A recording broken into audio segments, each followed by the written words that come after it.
share the screen. Move back to the phone. Hello, class. I'm Jose Quinones, and this is my presentation on Black women's intellectual history in the Americas. The first question, how has engaging with the ideas of Black women impacted the way you think about yourself and the way you relate to other people? My new recognition of certain themes of resilience and historical injustice as presented throughout the course has enabled me to critically understand the role I can play as an ally to Black women, as well as to understand the privilege I had as a man within the United States of America and how I can use my privilege to help correct this historical injustice. Ideologies such as the movement for Black lives has been central to my understanding of the issues contemporary Black women face within the United States. Quote, Black women have historically and continue to experience some of the highest rates of violence, including lethal physical and sexual violence, the highest rates of maternal mortality and stress-related medical conditions, and some of the highest rates of poverty, unemployment of any group within the United States. Black women also have the highest rates of stops, police violence, arrests, incarcerations, and represent the fastest growing prison population in the country.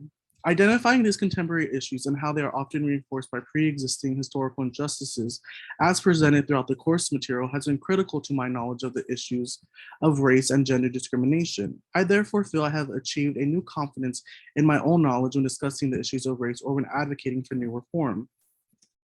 Here are some pictures I have chosen to include in my presentation. Addressing the second question, what are 3 ideas Black women have shared with you that you will now share with others?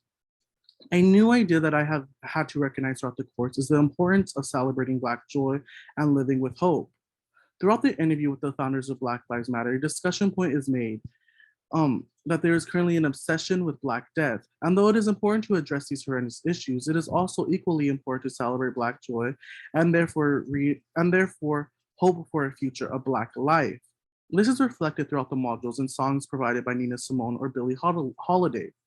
These icons sing songs that capture the beauty of the Black experience in the United States and often created joyful melodies for the civil rights movement. Their beautiful songs uplifted and motivated people to action. Continue. A second important concept discussed throughout the course is the impact of having Black women relegated as second actors in history.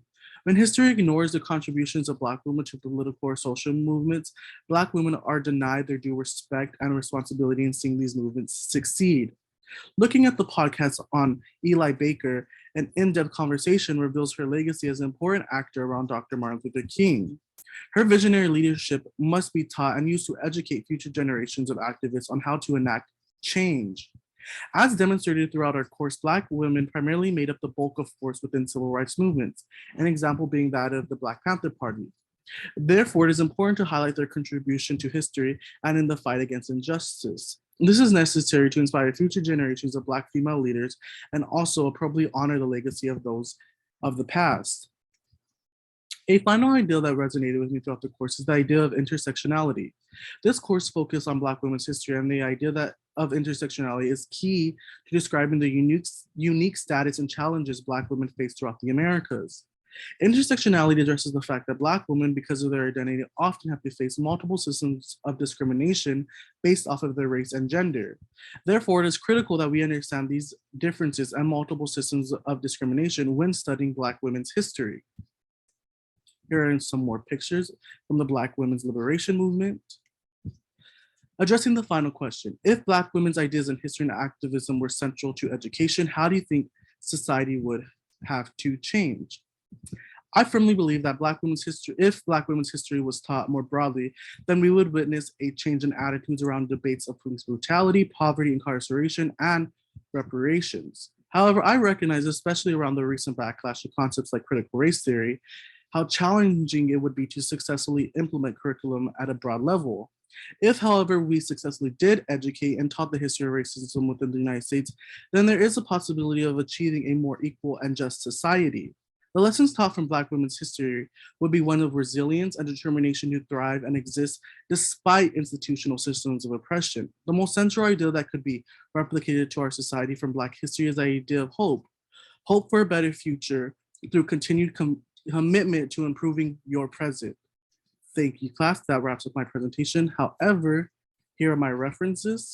But thank you guys for a great course, and I look forward to seeing you all in the future. and then end.